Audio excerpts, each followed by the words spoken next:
잘 지냈어요? 네. 잘 지냈어요? 잘 지냈어 진짜? 아 그래요. 잘 지냈어요. 네. 자 오늘 하나님의 말씀 보도록 합시다. 오늘 하나님의 말씀 여호수아 9 장. 이제 여호수아 어디 있는지 다 알죠? 설마 아직까지 어디 있는지 모르는 우리 학생들 없겠죠? 자 여호수아 9 장. 본문이 3 절부터 27 절까지인데 자 3 절부터 15 절까지 읽고 마지막 27 절은 그냥 합독하도록 하겠습니다. 3 절부터 15 절 3 절부터 15 절까지 있는 말씀을 저와 여러분들이 한 절씩 교독한 후에 27절 말씀 같이 합독하도록 하겠습니다. 자, 여호수아 9장, 여호수아 9장, 여호수아 9장 3절부터 15절까지 그리고 27절 말씀 한 절만 같이 합독하도록 하겠습니다. 제가 먼저 3절 말씀 봉독합니다. 기브온 주민들이 여호수아가 여리고와 아이에 행한 일을 듣고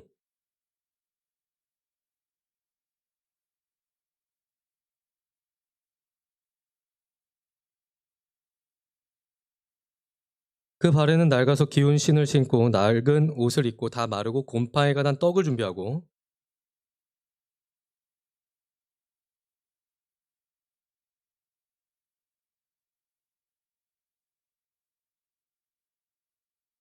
이스라엘 사람들이 히위 사람에게 이르되 너희가 우리 가운데 거주하는 듯하니 우리가 어떻게 너희와 조약을 맺을 수 있으랴 하나.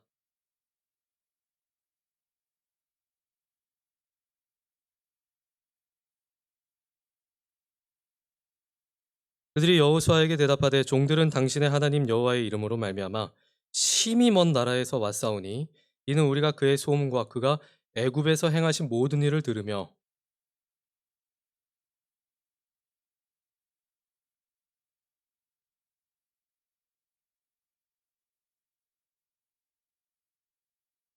그러므로 우리 장로들과 우리 나라의 모든 주민이 우리에게 말하여 이르되 너희는 여행할 양식을 손에 가지고 가서 그들을 만나서 그들에게 이르기를 우리는 당신들의 종들이니 이제 우리와 조약을 맺읍시다 하라 하였나이다.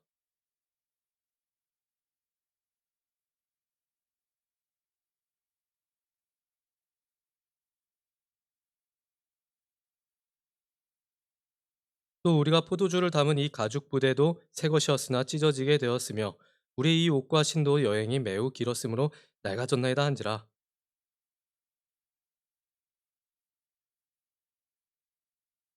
여호수아가 곧 그들과 화친하여 그들을 살리리라는 조약을 맺고 회중 족장들이 그들에게 맹세하였더라. 27절 함께 읽겠습니다. 그날의 여호수아가 그들을 여호와께서 택하신 곳에서 회중을 위하며 여호와의 제단을 위하여 나무를 패며 물을 깃는 자들로 삼았더니 오늘까지 이르니라. 아멘. 여러분 흥부한 울부 얘기 다 아시죠? 고마워. 몰라? 알죠? 예. 그럼 어떻게 됩니까? 가난한 흥부가 다친 제비다리 고쳐줘가지고 제비가 은혜를 갚았기 때문에 부자가 되고 놀부는 일부러 제비의 어떻게 하죠? 그러죠. 골절상을 입히죠. 그래서 고쳐주는 척하다가 도깨비가 나타나서 폐가 망신한다. 뭐 이런 이야기는 우리가 어렸을 때부터 들었던 동화 이야기입니다. 그런데 우리가 이 이야기를 한번 바꿔서 생각을 한번 해봅시다. 바꿔서 흥부가 제비다리를 고쳐주었어도 아무 일도 일어나지 않았고 여전히 가난하게 살다가 굶어 죽었다. 이렇게 이야기가 끝난다면 여러분 어떻게 생각하시겠습니까? 아 그냥 그렇구나. 그렇구나. 또 놀부의 자손들은 대대손손 건물을 사고 땅 사서 우리나라 최고의 부자가 되었다는 식으로 이야기가 끝나면 여러분들 기분이 어떻겠습니까? 현타 오겠죠. 아 정말 현실 반영 쩐다. 그렇죠. 우리가 어렸을 때 읽었던 동화의 내용들은 대부분 권선징악, 착한 일을 권하고 악한 일은 벌한다. 그런 내용들입니다. 그리고 또 한 가지가 있다면 인과응보예요. 착한 일을 하면 상 받고. 인과응보 알아요? 이쪽은 좀 고학년이라서 아는데 알아? 좀 의심스러운데? 모르지? 처음 들어보지? 아니잖아. 처음 들어보잖아. 그렇죠. 무슨 뜻인지 몰라요. 자, 이게 그래요. 착한 일을 하면 복을 받고 나쁜 짓 하면 벌을 받는다는 겁니다. 근데 이 인과응보라는 말 자체가 원래는 불교 용어예요. 불교 용어. 전생에 나쁜 짓을 했기 때문에 현생에서 불행하게 산다는 것이고, 현세에서 어떻게 사느냐에 따라서 내세에서 행복과 불행이 결정이 된다라고 하는 말이에요. 자, 여러분들한테 한번 질문을 해보겠습니다. 지금 사는 게 조금 어렵다. 손 한번 들어봅시다. 자, 지금 사는 게 조금 힘들고 어렵다. 불교 용어에 따르면 여러분들은 지금 전생에 나라를 팔아서 그래요. 매국노였어. 자, 불교 교리대로 한다면 나라 팔아서 그래. 나쁜 짓해서 그래. 나쁜 짓해서. 자, 여러분들은 인과응보에 대해서 어떻게 생각을 하십니까? 인과응보에 대해서. 자, 인과응보의 원리가 여러분들의 생활에 그대로 적용이 되면 어떻게 될까요? 좋을까요? 여러분들이 착한 일을 할 때마다 여러분들의 통장에 돈이 막 입금된다고 생각을 한번 해봅시다. 와, 길 가다가 쓰레기 주웠더니 갑자기 통장에 10,000원이 입금이 돼. 오, 지나가시는 노인분들을 도와드렸는데 통장에 1,000,000원이 입금이 돼. 여러분들이 착한 일 할 때마다 시험 성적이 잘 나와. 이거 반응이 되게 인위적인데? 하는 일마다 막 잘 풀려. 그럼 제가 이 자리에서 여러분들한테 매주마다 목청 터져라, 막 하나님 뜻대로 살아야 됩니다, 이렇게 말 안 해도 여러분들은 진짜 착한 일 많이 할 거예요. 앞다퉈서 하겠죠. 내가 착한 일 할 거야. 그리고 이 세상에서는 천하제일 착한 사람 대회가 열리겠죠. 그럴 겁니다. 그런데 반대로 이 인과응보의 원리에 따라서 반대로 우리가 나쁜 짓을 할 때마다 안 좋은 일들이 우리에게 바로바로 일어난다고 한번 생각을 해봅시다. 거짓말을 했더니 밥 먹다가 혀를 씹어서 혀가 잘려. 너무 끔찍한가? 다른 사람에게 못된 짓 하니까 손목이나 발목이 막 부러지기 시작을 하는 거야. 반응이 왜 이래?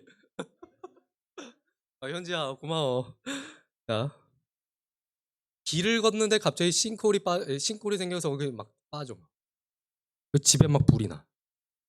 그럼 여러분들이 이 인과응보의 원리에 대해서 마냥 좋아할까요? 좋아할 수 있겠습니까? 성경을 이루고 있는 큰 뼈대가 있는데 그 뼈대 중 하나가 바로 인과응보의 원리입니다. 하나님의 말씀대로 살아가면 하나님께 복받고, 하나님의 말씀대로 살아가지 않으면 하나님께 저주받아서 반드시 망한다. 이 원리예요.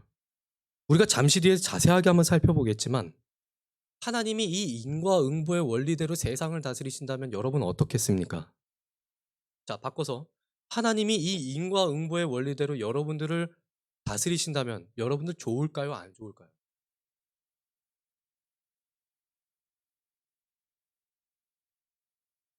안 들려. 미안해. 왜냐면 목사님 지금 위에서 누가 노래 부르고 있어. 자, 하늘 위에서 내려오네. 자, 아무튼 하나님께서 여러분들을 인과응보의 원리대로 다스리신다면 여러분들 기분은 어떨까? 아니면 여러분들의 삶이 어떻게 될까? 아니면 하나님이 좀 봐주시면 좋을까? 오늘 말씀에는요, 인과응보의 원리대로 한다면 반드시 죽어야만 하는 사람들의 이야기가 나옵니다. 말씀을 보니까 기브온 주민이라고 되어 있는데, 이 기브온 주민들은요, 하나님께서 말씀을 하실 때 반드시 다 죽여야 한다, 진멸해야 한다라고 딱 콕 집어서 말씀하신 민족들이었어요. 신명기 20장 16절과 17절 한번 띄워주시겠어요? 봅시다. 오직 네 하나님 여호와께서 내게 기업으로 주시는 이 민족들의 성읍에서는 호흡이 있는 자를 하나도 살리지 말지 다 죽여라, 이겁니다. 곧 핵 족속과 아모리 족속과 가나안 족속과 브리스 족속과 히위 족속과, 여기서 말하는 히위 족속이 오늘 말씀에 나오는 기브온 족속들이에요. 여부스 족속을 네가 진멸하되 네 하나님 여호와께서 네게 명령하신 대로 하라. 자, 내려주시고요. 히위 족속이 기브온 족속들입니다. 근데 오늘 말씀을 보니까 이 기브온 사람들이 자기가 살려고 이스라엘 사람들한테 와서 사기를 쳐요. 자기들은 가나안 땅에서 사는 사람들이 아니라 아주 먼 나라에서 온 사람들이다. 멀리서 살지만 하나님에 대해서 우리가 소문을 들었다. 하나님이 너희들에게 하신 일들을 듣게 되었는데, 그래서 우리가 너희들과 함께 평화 협정을 맺으려고 한다. 우리가 진짜 멀리서 왔는데 자, 니들이 못 믿을 것 같으니까 내가 증거를 보여줄게. 여기 떡 봐라. 너무 멀리서 오니까 떡이 쉬었다. 곰팡이가 펴서 떡이 쉬었다. 자, 포도주를 담은 가죽 부대도 한번 봐라. 이게 다 찢어지게 됐다. 내 말 좀 믿고 우리 말 좀 믿고 우리 서로 사이좋게 좀 지내자. 이렇게 사기를 쳐요. 그런데 하나님의 말씀에 의하면 기본 사람들 다 죽어야 됩니다. 심지어는 이 사람들과는 어떠한 조약도 맺으면 안 됐었습니다. 그 이유를 신명기 20장 18절에서 이렇게 설명하고 계십니다. 띄워주세요. 이는 그들이 그 신들에게 행하는 모든 가증한 일을 너희에게 가르쳐 본받게 하여 너희가 너희 하나님 여호와께 범죄하게 할까 함이니라. 이 사람들을 살려두면 이스라엘이 이 사람들한테 본을 받아서 우상 숭배하게 된다. 그 이유죠. 그래서 다 죽이라고 하십니다. 근데 여호수아와 이스라엘 장로들이 이 사람들에게 속아요. 속는 과정도 진짜 한심합니다. 평상시에는 하나님께 기도 굉장히 잘하던 사람들이 이상하게 이때만큼만은 하나님께 기도하질 않아요. 더군다나 아이성 전투에서 한 번 패배한 이후에 철저하게 하나님 중심으로 살겠다고 각오하고 결단한 사람들이 하나님께 여쭙지 않습니다. 그런데 더 신기한 게 있어요. 더 신기한 게. 기브온 사람들이 이스라엘 사람들한테 사기를 칠 때에 또 이스라엘이 속아서 넘어갈 때에 하나님은 가만히 지켜보고만 계셨다라는 겁니다. 즉 하나님이 이스라엘이 사기당하도록 내버려 두셨고 조약을 맺도록 허락하셨다는 거예요. 하나님은 분명히 이 사람들을 전부 다 진멸해라 그렇게 말씀을 하셨는데 평화협정을 맺도록 지켜만 보고 계셨다라는 것입니다. 우리가 이 본문을 읽을 때에 이 말씀을 읽을 때에 표면적인 것만 보고 판단해서는 안 됩니다. 절대로 살려두어서는 안 되는 기브온 사람들이 사기를 쳤고 여호수아가 하나님께 여쭙지 않아서 사기를 당했기 때문에 우리는 매사에 하나님께 질문을 하는 신앙인이 되어야만 한다는 식으로 오늘 본문에 나타난 하나님의 의도를 보면 안 됩니다. 왜냐? 그렇게 보면은 이 본문에 나타난 하나님의 의도를 다 알 수 없기 때문이에요. 성경은 하나님이 가지신 원칙대로 따진다면 우리 인간은 전부 다 죽어야만 한다는 것을 말씀하십니다. 그런데 하나님은 그 원칙을 비트셔서 인간을 죽이신 것이 아니라 자기의 아들을 죽이셔서 그 원칙을 지키셨다라는 것을 보여줍니다. 원칙이 있지만 그 원칙을 뛰어넘는 하나님의 희생이 있었다라는 것을 우리에게 보여주시는 거예요. 우리가 이 본문을 보면서 이 말씀을 보면서 생각해야 하는 것은 왜 하나님은 과연 보고만 계셨는가? 여호수아와 장로들이 자기 마음대로 하는 것을 왜 보고만 계셨을까? 우리는 그것을 묵상해야만 합니다. 우리가 이 점을 생각을 할 때 우리 죄 지은 인간을 향한 하나님의 마음을 조금 더 알 수 있을 거예요. 오늘 말씀을 통해서 우리가 생각해 봐야 할 것은요. 인과 응보가 전부는 아니다라는 거예요. 인과 응보가 전부는 아니다. 우리가 성경을 보면서 생각하는 하나님은 과연 어떠한 하나님입니까? 인과 응보의 하나님처럼 보이진 않습니까? 인과 응보의 하나님? 성경은요. 인과 응보에 대해서 아주 중요하게 여깁니다. 특히 여호수아 앞에 있는 신명기라고 하는 책 자체가 인과 응보의 끝판왕이에요. 신명기 내내 하는 이야기 여러분 뭔지 아십니까? 하나님께 순종하면 들어와도 복받고 나가도 복을 받는다. 하나님을 배반하면 나가도 저주받고 들어와도 저주받는다. 신명기 28장 다 같이 한번 찾아봅시다. 말이 나왔으니까 우리 신명기 한번 찾아봅시다. 신명기 28장 조금만 앞으로 넘어가면 돼요.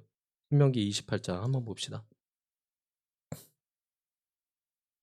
자, 신명기 28장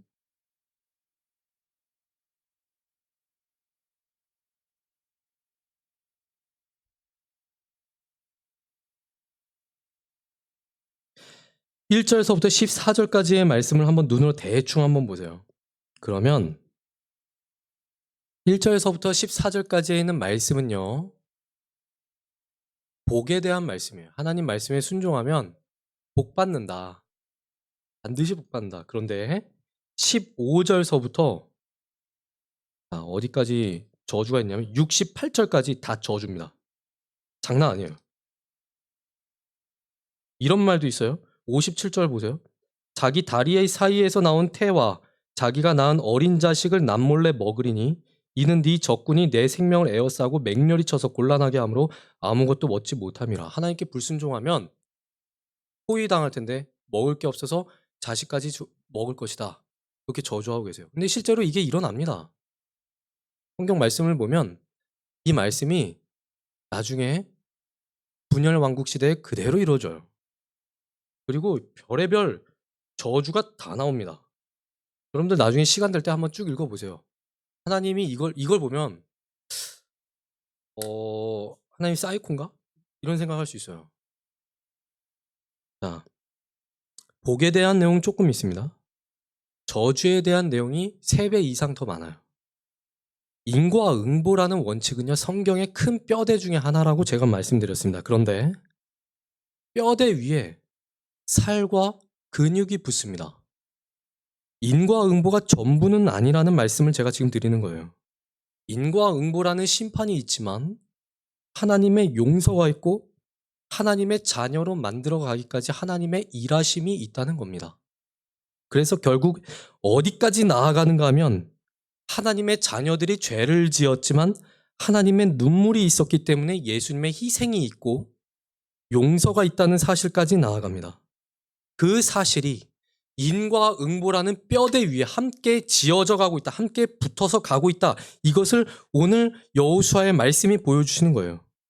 만약 하나님이 인과응보라는 방식대로 세상을 심판하기 시작하셨다면 이 지구 위에 존재할 수 있는 사람 아무도 없습니다. 그런데 우리가 오늘도 멀쩡하게 살아있을 수 있는 이유는 법칙을 뛰어넘는 하나님의 사랑이 있었기 때문에, 하나님의 사랑이 우리를 지금도 보살피고 있었기 때문에 우리가 지금 멀쩡히 살아있는 거예요. 그런데 오늘 우리가 읽은 이 말씀을 보면은 언뜻 보면 불편함을 느낍니다. 아니, 이스라엘이 왜 가나안 주민을 살렸는가? 하나님께 질문을 해야 되는데, 하나님께 여쭈어봐야 하는데 질문하지 않고 자기 멋대로 하니까 이 사람들 살리는 거 아니냐? 참 한심하다. 오늘을 살아가는 우리는 매사에 하나님께 여쭈어보면서 살아가자, 이런 식으로 적용할 수도 있습니다.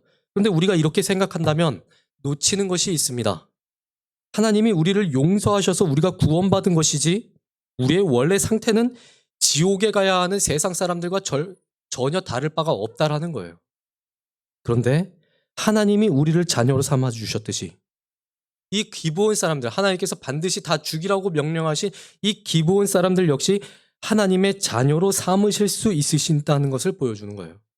이 사실은요, 성경 다른 곳을 보면 더 뚜렷하게 나타납니다. 그게 어디냐? 바로 요나서예요. 요나서.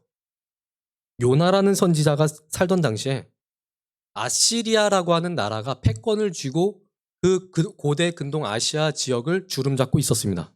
성경에는 아수르라고 번역이 되어 있는데 여러분들 세계 지리사, 세계사 책에는 아시리아라고 나올 거예요.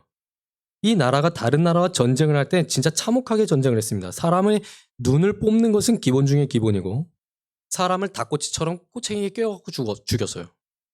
포로로 내려갈 때는 입을 꿰매서 끌고 갔고 임신한 여자들의 배를 갈라서 남자아이인지 여자아이인지 서로 내기를 했습니다. 잠깐 사진 볼까요? 이게 고대 벽화 내용인데요. 아시리아의 왕이 정복한 나라의 왕의 눈을 뽑고 신하들의 입을 꿰매서 데려가는 거예요. 이런 나라가 나중에 북이스라엘로 쳐들어오게 됩니다. 그래서 요나는요, 요나 선지자는 이 사람들이 망해버렸으면 좋겠다, 이렇게 생각을 해요. 당연한 거 아니겠습니까? 우리나라가 일제 36년 치하를 받는데 한일 합방이 되기 전에 만약에 목사님에게 그때 목사님이 살아있어서 목사님에게 하나님의 말씀이 임했다면 너는 일본에 가서 말씀을 전해라, 그렇게 말했다면 목사님은 분명히 하나님께 이렇게 대꾸했을 거예요. 하나님, 저는 쪽발이가 싫어요. 도망갔을 거예요. 요나도 마찬가지입니다. 하나님은 아시리아의 수도였던 니느웨에 가서 복음을 전하라고 말씀을 하세요. 하나님의 말씀을 선포해라. 이 도시 망한다. 그거 전하라고 하세요. 근데 이 메시지를 받은 요나가 도망을 쳐요. 하나님은 분명히 지금의 이라크 쪽으로 가라고 말씀을 하셨는데 배를 타고 오히려 정반대 스페인으로 도망을 갑니다. 이런 요나를 하나님이 물고기 뱃속에 3일 동안 집어넣으신 후에 다시 빼내시고 요나를 다시 니느웨로 보내세요. 요나가 니느웨 가지고 심판을 선언하는데 심판을 선언하니까 이상한 일들이 막 벌어집니다. 사람들이 다 회개하는 거예요. 결국엔 하나님이 내리시겠다, 이 사람들 다 죽이시겠다고 말씀하신 확정 지으신 심판이 내리지를 않습니다. 요나는 심판이 일어날 줄로 알았어요. 이렇게 잔인하고 못돼 먹은 민족은 지구상에서 바퀴벌레 없어지듯이 다 사라져야만 하는데 하나님이 살리신 거예요. 요나가 화가 납니다. 너무 화가 나요. 여러분들 말대로 하면 빡쳤다 이거죠. 하나님 원망해. 심지어는 하나님을 비꼬기까지 합니다. 하나님이 질문을 하세요. 네가 지금 화내는 게 옳은 일이냐? 네가 지금 화내는 게 맞아? 요나가 대답을 해요. 예, 하나님 제가 화병으로 죽는다 할지라도 제가 지금 화내는 게 맞습니다. 오늘 말씀을 볼 때에 기브온 사람들이 다 죽어야 한다고 생각을 했다면 요나와 다를 바가 없는 거예요. 기브온 사람들은 다 죽어야만 하는 민족들이고 여호수아와 장로들은 한심하기 짝이 없다라고 생각을 한다면 요나와 다를 바가 없는 그 신앙생활을 하고 있다라는 겁니다. 하나님이 요나에게 마지막으로 질문을 하세요. 이 성의 좌우를 구분조차 하지 못하는 자가 12만 명이나 있다. 내가 이 성을 아끼는 게 당연하지 않겠냐? 요나서는 하나님의 질문으로 끝이 납니다. 대답이 없어요. 그냥 하나님의 질문으로 끝이 나버립니다. 하나님의 질문에 대해서 여러분들은 어떻게 대답하시겠습니까? 어떤 신학자는 이렇게 말해요. 하나님의 용서를 경험한 죄인만이 하나님의 질문에 대답할 수 있다. 우리 기독교 신자들은요, 어떠한 법칙을 믿는 존재들이 아닙니다. 어떠한 법칙을 믿는 게 아니에요. 성경에는 인과 응보라는 법칙이 있지만 우리는 이 법칙에 매여 있는 것이 아니라 하나님과의 관계에 매여 있는 존재들입니다. 또 우리뿐만 아니라 아직 하나님을 영접하지 않아서 우리 기독교를 개독교라고 부르는 그러한 사람들조차 법칙에 매여 있는 존재가 아니라 하나님과의 관계에 매여 있는 존재들이에요. 하나님이 이스라엘에게 가나안 족속을 멸하라고 하신 이유를 우리가 아까 전에 보았습니다. 가나안이 우상 숭배를 하는데 그것을 이스라엘이 본받을까 봐 다 죽이라고 하신 거죠. 그런데 하나님이 기브온 사람 사기치도록 내버려 두십니다. 왜일까? 왜일까? 하나님은 이 사람들을 향해서 구원의 마음이 있으셨던 겁니다. 이 사람들은 자신들이 죽어 마땅한 사람들임을 잘 알았지만 자기 자신들이 소문을 듣는 거예요. 야, 소문을 들어보니까 이스라엘 사람들은 우리 족속을 다 죽이기로 결정을 했단다. 이미 다 답을 정해놓고 너는 대답만 하면 돼. 이런 식으로 우리를 다 죽이러 온다. 어떻게 하냐? 우리가 이 사람들이 율법대로 하면 죽을 수밖에 없다. 그걸 너무나도 잘 알고 있었어요. 그런데 살기 위해서 온 겁니다. 이스라엘한테 찾아왔을 땐 자기의 권리를 다 포기하고 온 거예요. 나중에 속았다라는 사실을 알게 된 여호수아가 이 사람들한테 화를 내면서 너희들은 앞으로 하나님의 집을 위해서 하나님의 성막에서 일하면서 대대로 하나님을 위해서 종살이를 해라 이렇게 명령을 내립니다. 그런데 이 사람들이 25절 말씀을 보니까 이렇게 말을 해요. 우리가 당신의 손에 있으니 당신의 의향에 좋고 옳은 대로 우리에게 행하소서. 자기의 우상까지 완전히 다 버립니다. 이 사람들이 우상을 버리고 이스라엘 공동체의 일원으로서 살아가겠다고 맹세를 해요. 나중에 이 사람들이 어떤 사람이 되느냐? 나중에 보면 느헤미야라고 하면 느헤미야라는 그 책을 보면요. 나중에 느디님 사람들이라고 나옵니다. 근데 이 느디님 사람들이 어떤 사람들인가? 성전에서 일하는 막일꾼, 막노동하는 사람들을 말해요. 근데 이스라엘 사람들이 포로로 70년에 페르시아에 가가지고 잡혀갔다가 다시 컴백을 하는데 이 사람들이 함께 옵니다. 다시 와봤자 정말 살기 좋은 페르시아 그 땅에서 많은 사람들이 포로로 잡혀갔는데 거기에 그냥 남겠다고 많은 사람들이 그냥 남아요. 그런데 이 사람들이 그냥 옵니다. 와가지고 해야 하는 일은 그냥 성전에서 막일하는 거였습니다. 그런데도 그냥 따라와요. 이 사람들이. 느디님 사람들이 누구냐? 바로 이 기브온 사람들이에요. 성전에서 막 일하던 사람들, 성전 막 일꾼들, 하찮은 일을 하는 사람들. 그 사람들이 다시 돌아와서 하나님을 위해서 헌신하는 사람이 됩니다. 이스라엘 사람들이 이 사람들 때문에 우상 숭배를 하게 된 것이 아니라 오히려 이 사람들이 이스라엘 때문에 하나님을 섬기는 족속으로 변화가 된 거예요. 지금까지 우상을 섬기고 성적으로 타락한 인생을 살았던 사람들이, 이런 사람들 하나님이 살려주셨습니다. 이 과정엔 기브온 사람들의 사기가 있었고 속임수가 있었고 여호수아의 실수가 있었습니다. 그리고 그 위엔 가나안 족속들 전부 다 죽이라는 하나님의 말씀이 있었습니다. 그런데 인간의 실수와 인간의 꼼수와 인과응보의 성경적인 뼈대 위에 죄인을 향한 하나님의 불쌍히 여기심이 더해집니다. 우리 역시 기브온 주민들과 다를 바가 없는 인생들이에요. 법칙대로 한다면 우리는 단 한 사람도 빠지지 않고 다 지옥에 가야만 합니다. 그런데 하나님의 자비하심과 하나님의 불쌍히 여기심 때문에 우리에게 예수님이 오셨어요. 그리고 예수님의 피 흘리심 때문에 우리가 하나님의 자녀로 부름받게 되었습니다. 하나님의 은혜에 여러분들 감사하시기 바랍니다. 우리들의 자격 없음에도 우리를 살리신 하나님의 사랑, 법칙을 뛰어넘으신 하나님의 사랑에 오늘 감사하시기 바랍니다. 여러분, 하나님의 자녀가 된다는 것은요, 결코 작은 일이 아닙니다. 하나님은 우리를 자녀로 삼아주신 그 중요성을 보여주시기 위해서 자기의 아들을, 자기의 진짜 아들을 십자가에 매달아 죽이셨어요. 지금 이 자리에 참석하고 있는 여러분들 한 사람 한 사람은요, 그만큼 하나님께 귀중한 존재들입니다. 법칙으로 하나님을 설명하려고 하지 마십시오. 하나님은 법칙으로 우리를 구원하신 분이 아니라 법칙을 뛰어넘는 사랑으로 우리를 구원하신 겁니다. 한 주 동안 살아가실 때에 구원받을 자격조차 없는 우리들을 살려주신 그 은혜에 감사하시기 바랍니다. 우리를 향하신 하나님의 계획과 세상을 향한 하나님의 계획을 다 알 수는 없지만 하나님을 신뢰하는 그러한 한 주 되길 바라고, 그러한 하나님과의 관계 속에서 마음껏 즐거워하는, 내가 하나님의 자녀로 살아간다는 그 자신감 속에서 마음껏 즐거워하는 이번 한 주 되길 주님의 이름으로 축복합니다. 우리 같이 찬양 드리도록 하겠습니다. 그 사랑은 얼마나.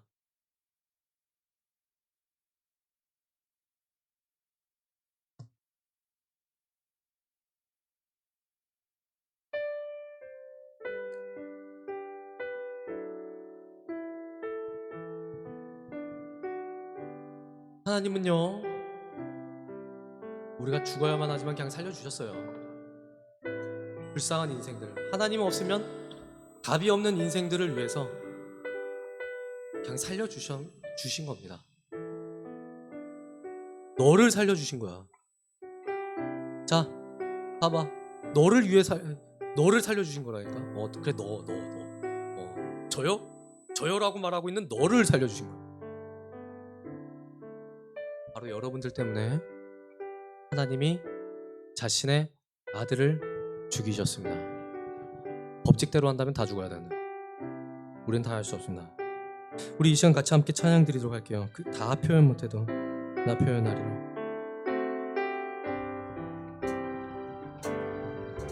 다 표현 못해도 나 표현하리라. 다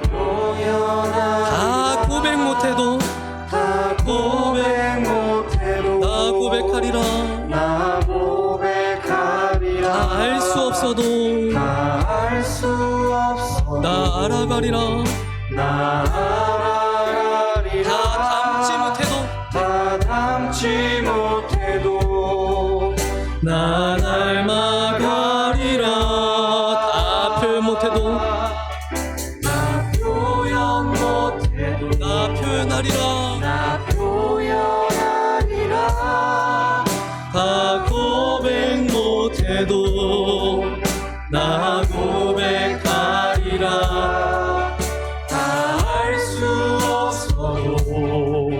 나 알아가리라. 다 담지 못해도 나 닮아가리라.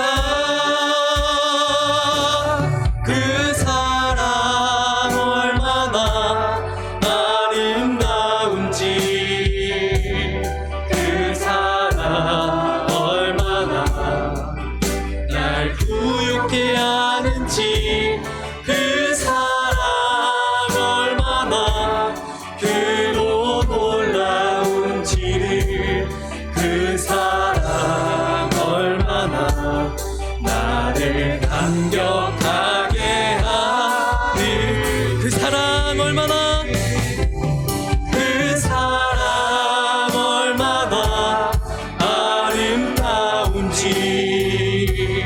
그 사랑 얼마나 날 부욕해 하는지, 그 사랑 얼마나 크고 놀라운지를, 그 사랑 얼마나 나를 감격하게 하는지. 아멘. 여러분 한번 생각해 보세요. 우리는요, 하나님 앞에서 살 때에 정말 하나님께 얼마나 못된 짓을 많이 하고 사는지도 모르겠습니다. 여러분 한번 자신을 생각해 보세요. 여러분이 하는 짓 다 하나님 보고 계신다니까요. 그런데 우리가 하나님 앞에서 정말 못된 짓 많이 하지만 하나님은 그럼에도 불구하고 오늘도 우리를 살려주십니다. 인과응보의 법칙대로 우리를 심판하시는 것이 아니라 그냥 살려주고 계세요. 우리를 사랑하시기 때문에. 저는요, 이 사실이 너무나도 감사해요. 감사합니다. 이 시간에 같이 한번 기도하실 때에 먼저 우리들의 현 상황을 한번 생각을 한번 해봅시다. 일주일 동안 살아가면서 우리가 얼마나 많이 하나님 앞에서 못된 짓을 많이 하는지 한번 생각해 보세요. 그 다음에 무엇을 생각하느냐? 하나님이 우리를 얼마나 많이 참고 계시는가, 그것들을 한번 생각해 보시기 바랍니다. 그러면 하나님께 감사하시게 될 겁니다. 이 시간 우리의 죄를 먼저 생각하시고 하나님의 사랑을 생각하시고 그 다음 하나님께 감사하시기 바랍니다. 이 시간 함께 기도하도록 하겠습니다. 기도합니다. 아버지 하나님, 우리가 주님 앞에 살아갈 때에 얼마나 주님 앞에서 못된 짓을 많이 하고 살아가는지 모릅니다. 날마다 살아갈 때에 하나님의 말씀에 순종하지 않는 모습들이 얼마나 많은지 모르겠습니다. 다른 사람들과의 관계에서 또는 나 혼자 있을 때에 얼마나 못된 짓을 많이 합니까? 또는 못된 생각들을 얼마나 많이 합니까? 그럼에도 불구하고 하나님은 인과응보의 법칙대로 오늘도 우리를 심판하시는 것이 아니라 여전히 나를 살려주시고 하나님 저에게 얼마나 많이 기회를 주시는지 모르겠습니다. 하나님 아버지, 하나님의 사랑으로 오늘도 살려주신 그 은혜 감사합니다. 아버지, 이 땅 살아갈 때에 날마다 우리를 용납하여 주시고 살려주신 그 은혜 감사할 수 있게 하여 주시옵소서. 하나님께 용납받았다는 그 사실에 대해서 날마다 감사할 수 있게 하여 주시옵소서. 하나님의 사랑에 늘 감사할 수 있게 하여 주시옵시고, 또한 우리 주변에 있는 사람들을 우리가 생각할 때에 하나님의 사랑에 감격하면서 그들에게 하나님의 사랑을 전할 수 있는 인생들 다 되게 하여 주시옵소서. 예수 믿지 않는 사람들을 생각할 때마다 그들을 포기하고 가만히 내버려두는 그런 우리가 되는 것이 아니라 하나님의 사랑을 그들이 깨달아 할수록 하나님의 사랑을 전할 수 있는 우리 모두가 다 되게 하여 주시옵소서.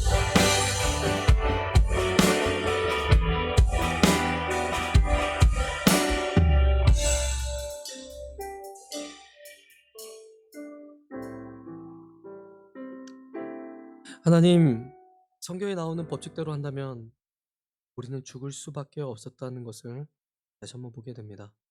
그런데 하나님은 그 법칙대로 심판하신 것이 아니라 하나님의 무한하신 자비로 우리들을 건져내셨고 또한 기브온 사람들을 살리셨다는 것을 보게 됩니다. 하나님 아버지, 우리도 이 사람들과 다를 바 없지만 날마다 하나님 앞에서 남이 볼 때나 보지 않을 때나 참 못된 짓 많이 하고 살아가지만 그럼에도 불구하고 하나님은 우리를 살리셔서 하나님의 자녀로서 살아가게 하여 주심을 감사합니다. 아버지 하나님, 날마다 살아갈 때에 우리가 이 사실을 가슴에 새길 수 있게 하여 주시고 날마다 하나님께 감사하는 인생들 다 되게 하여 주시옵소서.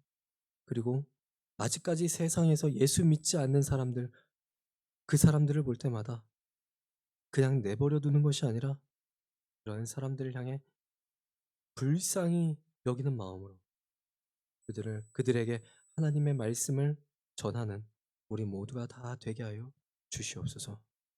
아버지 하나님, 지금 이 시간 주님 앞에 예물을 올려드립니다.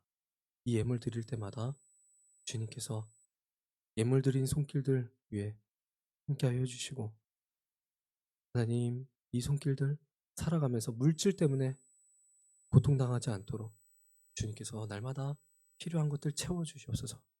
또한 물질 대신 하나님께 자신의 마음을 드린 학생들이 있다면 그 학생들의 마음까지 주님께서 기뻐 받아주셔서 이 세상 살아갈 때 언제나 하나님만을 위해서 살아가는 복받는 인생들을 다 되게 하여 주시옵소서.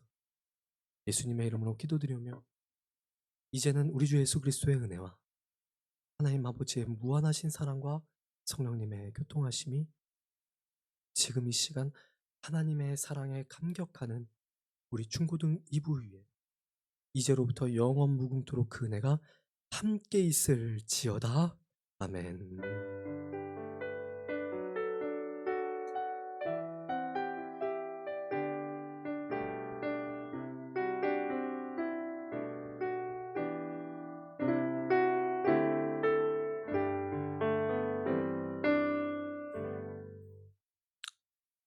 네, 예배를 모두 다 마쳤습니다. 네, 예배를 모두 다 마쳤고요. 오늘 새로운 친구가 있어요.